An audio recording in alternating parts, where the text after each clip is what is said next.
Então, se cada pessoa tem o seu lugar na perfumaria, posso dizer a vocês que eu sou aquela pessoa que o meu lugar é não ser colecionadora, nem acumuladora e nem nada referente a perfumes nesse sentido, porque eu sou pobre.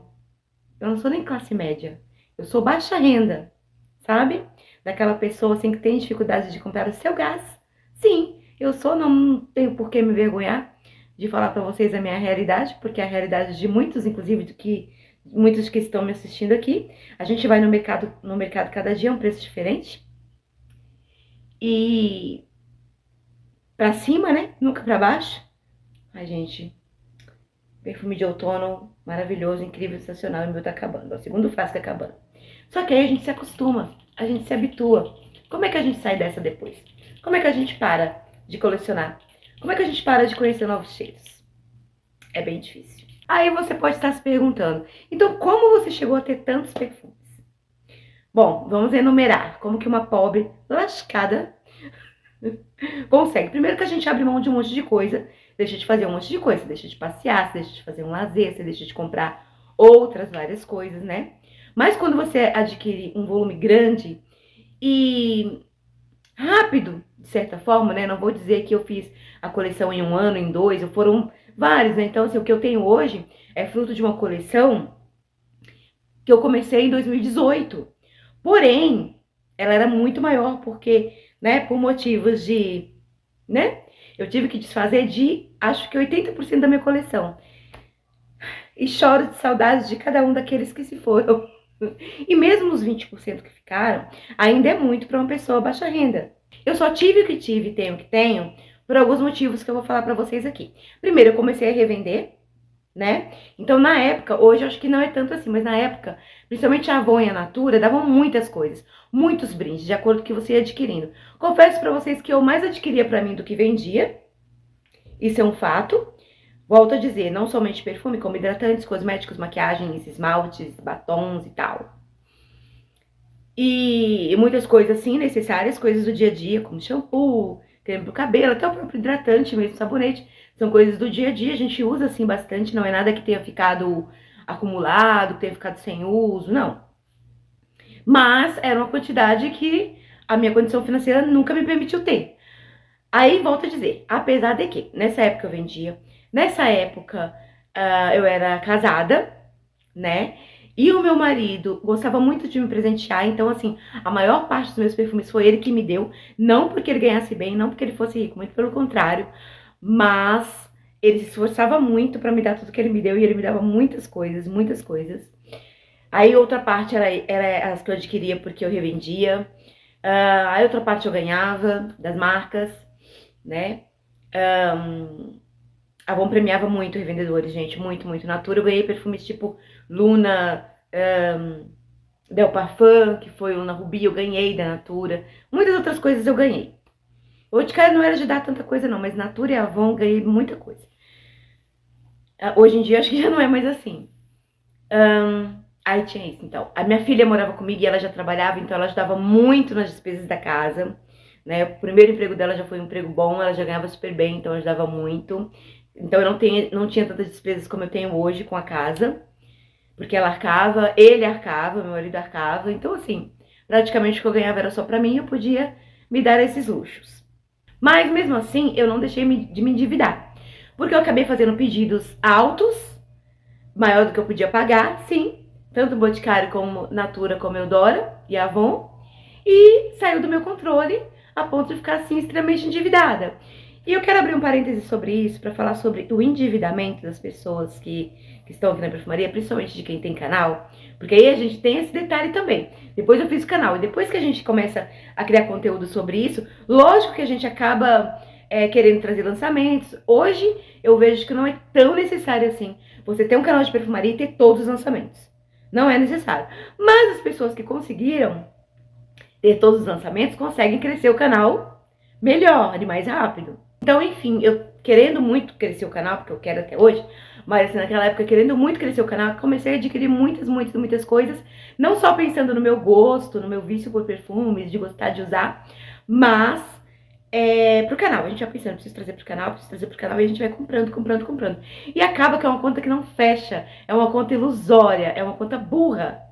Porque quando você tem um canal pequeno, principalmente, o que você gasta, mesmo que seu canal monetize, o que você gasta e ganha, não bate, sabe? Não bate. Nunca o que uma pessoa de canal monetizado na perfumaria vai adquirir nem, acho que nem 30% do que ela gasta. Então é uma conta que não fecha, é um trabalho que você tem, porque isso é um trabalho, a produção de conteúdo é um trabalho, mas você não é remunerada por ele. Uma vez, eu nesse meu começo, perguntei para uma das pessoas com quem comecei a conversar, assim, produtora de conteúdo da perfumaria.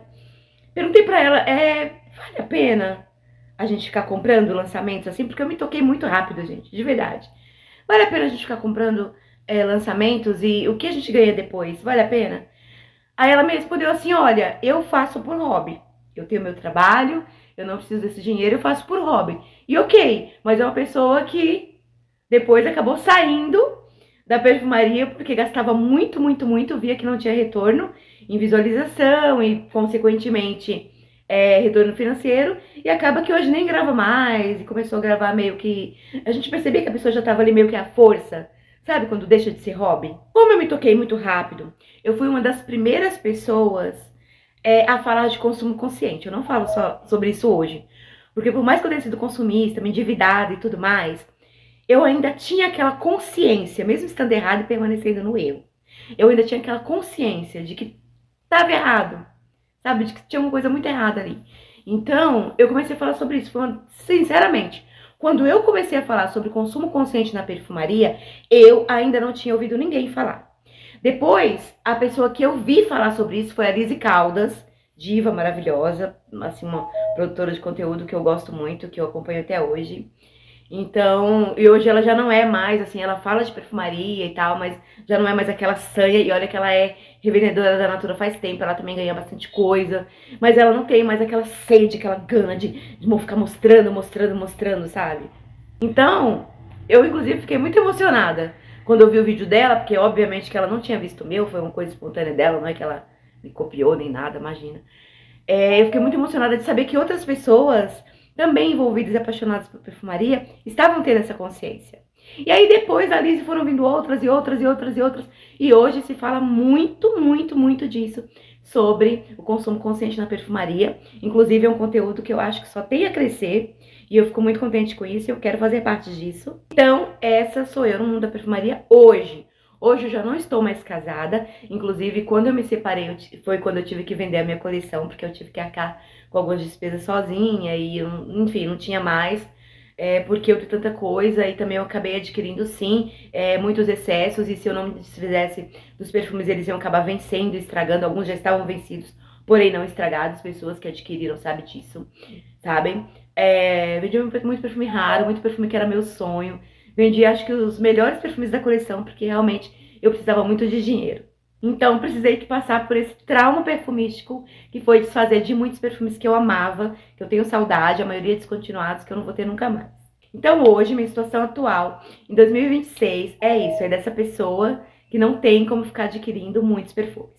Porém, eu vou continuar fazendo canal de perfumaria, porque eu amo falar disso, eu amo interagir sobre isso, e falando assim sobre o consumo consciente, eu acho que eu posso ajudar muitas pessoas compartilhando as minhas experiências e quem sabe até finalmente com um pouco mais de consistência conseguir monetizar o canal se vocês me ajudarem. E vocês ajudam muito comentando aqui, compartilhando a experiência de vocês, deixando o like e hypando caso apareça e também compartilhando com a sua amiga que gosta de perfumaria. Traz mais gente pra cá que aí a brincadeira fica mais interessante.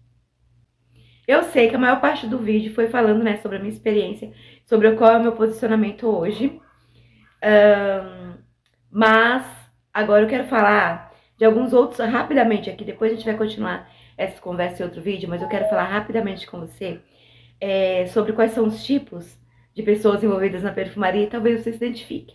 Existe uma pirâmide, imagine uma pirâmide.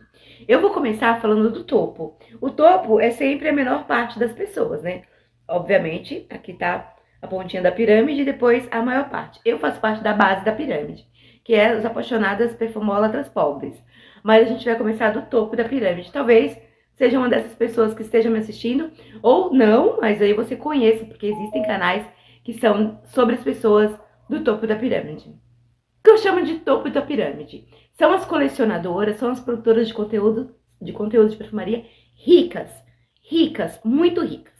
Quais são essas mulheres ricas? Eu não vou citar nomes aqui, mas vocês vão saber muito bem quem são. São as mulheres que viajam para comprar perfume fora, são as mulheres que têm todos os perfumes, ou homens também, mas vou falar aqui de mulheres porque eu assisto mais canais de mulheres, né?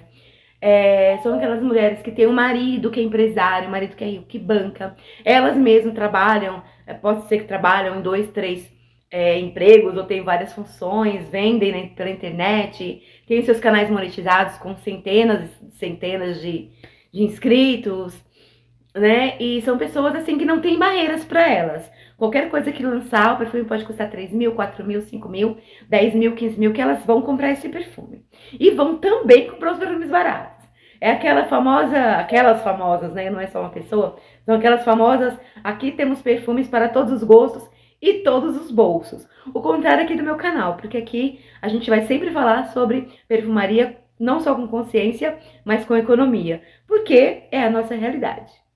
Como eu disse, essas pessoas, elas não têm limite nenhum, então elas podem crescer o canal, porque vão trazer sempre coisas a tempo e a hora, são pessoas que têm coleção de tudo, são pessoas que têm todas as marcas, e por terem muitos perfumes importados, podem fazer muita parceria com contratipos inspirados, né, porque se uma empresa é contratipo inspirado, ela vai querer fazer parceria com quem conhece os perfumes originais. Aí vai descendo, tem as que não são muito ricas assim, e mesmo assim, são pessoas que você vê que não sei se endividam, o que elas fazem, porque acabam adquirindo muitas coisas. Eu nunca vi uma pessoa falar de consciência na perfumaria e dizer, olha, eu me endividei, tô lascada, tô ferrada, é tudo dividido no cartão. Não, sempre eu escuto assim, eu não vou julgar porque eu não tô na vida da pessoa, não conheço a intimidade da pessoa, não sei o que ela faz para ter dinheiro, para chegar nesse nível, nitidamente não sendo rica, tá? Mas, assim, eu fico perplexa de ver que é uma pessoa comum, de vida comum, e que é super normal para ela ter vários perfumes que custam mais de 500 reais. Super normal. Ela não tem 3, 4, 5, ela tem 20, 30, 40 perfumes importados que custam mais de 500 reais. E as pessoas dizem que não se endividam. Sabe, eu já vi pessoas dessa forma, assim, que me dá até uma certa alergia. A pessoa dizer que vai fazer vídeos falando, gastei 7 mil reais em perfume esse ano. Como se fosse coisa mais normal, mais perfeita. Gente, cada um faz o que quiser com o seu dinheiro. Se endivida, se lasca pra lá, não é obrigado a dar satisfação pra ninguém e tudo mais. Só que o que eu fico indignada é essas pessoas trazerem isso na internet como se fosse normal. Como se fosse ali na esquina, comprar um pão, gastar 7, 10 mil reais em perfume. Ainda que a pessoa faça isso, qual é o objetivo da pessoa trazer? Ostentação? Humilhar os pobres? Vamos descendo mais um pouquinho na pirâmide. Então, um pouco mais lá para baixo, a gente tem pessoas que, ainda que não sejam nem ricas, nem semi-ricas, mesmo assim se sacrificam muito para ter perfumes caros. E também os baratos. E para ter uma grande quantidade. E para conhecer tudo que se fala nas resenhas. Aí a pessoa realmente deixa. São aquelas pessoas assim que você vê que, tipo, poderiam estar gastando dinheiro fazendo alguma coisa melhor na própria casa. A casa tá numa situação... É o famoso pobre com a casa de telha que compra iPhone, sabe? Mais ou menos por aí. Então, pelos meios dessa pirâmide, tem gente de todo jeito. Fala pra mim aqui nos comentários quem você é nessa pirâmide da perfumaria. Porque eu, como já disse, estou na base. Aí na base, ou você tem consciência, ou você lasca com a sua vida. Ou então, você se prejudica psicologicamente, tendo uma grande frustração, ou você tem aquela agonia de olhar para aquele monte de perfume que não estão te trazendo nada em troca, porque, na real, não adianta a gente ter em um momento só tanto perfume assim, porque vai faltar pele para você que aplica na pele, vai faltar roupa para você que aplica na roupa, vai faltar tempo para você usar, e você não vai nem curtir. Então, existem muitas e muitas e muitas camadas para a gente conversar sobre isso, sobre o quanto esse consumismo exagerado na perfumaria é ruim. Só que esse vídeo de hoje era pra gente se identificar. Quem você é? É aquela pessoa que é pobre, mas aí tá vendendo, tá fazendo, sabe, tá trabalhando pra caramba a mais do que você, tá descansando menos e trabalhando mais pra adquirir mais coisas? né? Ou você é aquela pessoa que já se conscientizou e já parou, como eu vejo aí muitas colegas que estão nessa pegada, que é a mesma pegada que eu tô. Então eu tô aqui para passar para vocês que sim, a gente pode até ter alguns perfumes a mais, a gente pode, desde que seja uma coleção consciente realmente, que você tenha consciência da sua classe social. Isso é importante para tudo na vida, inclusive. Se você é pobre, admita que você é pobre. Se você se lascou e se endividou, admita que você pode ajudar outras pessoas também. Não fica dando uma de que, olha, gente, eu tenho esse monte de perfume, mas vocês não precisam não, tá? Porque eu me programei muito para ter esse tipo de perfume, esse tipo de coleção. Gente, não é. Se programou como, minha querida? Se programando estou eu. Que não estou comprando perfume, porque eu não tenho dinheiro também, assumo, tá? Mas tenho meu xerixe, eu tenho desejos ainda perfumísticos, mas se preparar é o quê? Você já se preparando o ano inteiro para de repente aproveitar uma Black Friday. Lá na Black Friday você comprar lá os 5, 10 perfumes que sejam aí que você desejou o ano inteiro, eu acho super ok. Um perfume por mês, você vai ter 12 frascos novos no final do ano, também é super ok. O que vocês acham que é uma coleção ok? Falem pra mim. Mas, antes de terminar esse vídeo, eu ainda quero dar uma repassada nesse lance da pirâmide. Então, eu resolvi fazer essa ilustração, que inclusive você pode printar aí no seu celular, ou tirar uma foto da sua TV, para que você possa guardar e refletir mais sobre isso. Então, eu coloquei aí a pirâmide da perfumaria, onde a gente mostra a condição social de quem compra. E assim, eu quero deixar muito claro, gente, que não é sobre julgamento, é sobre consciência, tá? Então, cada pessoa, ela vai se colocar dentro de um desses quadradinhos piramísticos aí. Eu quero que você veja aonde você está situado. Então, nós temos o topo, que é a elite da perfumaria. Riqueza real. Perfumes de nicho exclusivos, edições limitadas, coleções incomparáveis e o preço não é impedimento. Depois vem a classe alta consciente. Tem poder aquisitivo alto, compra perfumes caros com facilidade, busca qualidade, exclusividade e experiência. A perfumaria é um hobby de luxo. Classe média aspiracional. Investe uma parte significativa da renda em perfumes, busca marcas famosas, lançamentos e bons frascos. Pode parcelar, se planejar ou priorizar perfumes ao invés de outras coisas. Agora aqui vem o que eu já fui e como eu estou agora. O que eu já fui é o médio-baixo, o consumidor consciente. Ama perfumes, mas precisa fazer escolhas. Busca custo-benefício, promoções, perfumes nacionais, contratipos e decantes. Valoriza cada compra. E de médio-baixo eu caí para a base, que é a realidade da maioria. Baixa renda, as contas básicas vêm primeiro, perfume é um luxo distante, compra pouco quando pode, usa até acabar, às vezes sonha, pesquisa, experimenta na loja, mas não compra. A perfumaria existe mais no desejo do que no acesso. Espero sinceramente que vocês tenham gostado, que esse vídeo tenha sido útil e que vocês voltem mais vezes nesse canal. Não esqueça de se inscrever. Tchau!